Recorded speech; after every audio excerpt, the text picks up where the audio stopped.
Thanks. That was a good chemistry lesson.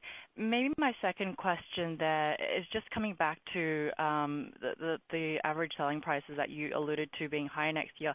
Can you remind us really quickly what percentage of your book is contracted at fixed prices?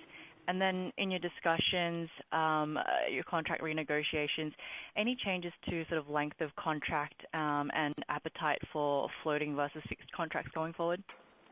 Yeah, look, just because you mentioned my chemistry lesson, now I'm compelled to give you a little bit of an accounting lesson. Your share count in your first model this morning was wrong.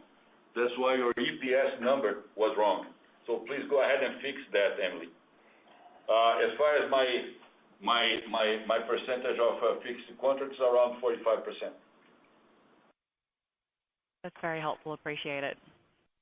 Did you fix the share count already or not yet? We will certainly be looking into it. No, it's wrong. The flag. Don't look it. Just fix it. You use the wrong number. And you need to fix that because when you use the wrong number in the share count, you calculate the wrong EPS for the same net income.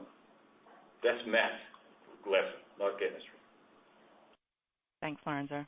Thank you.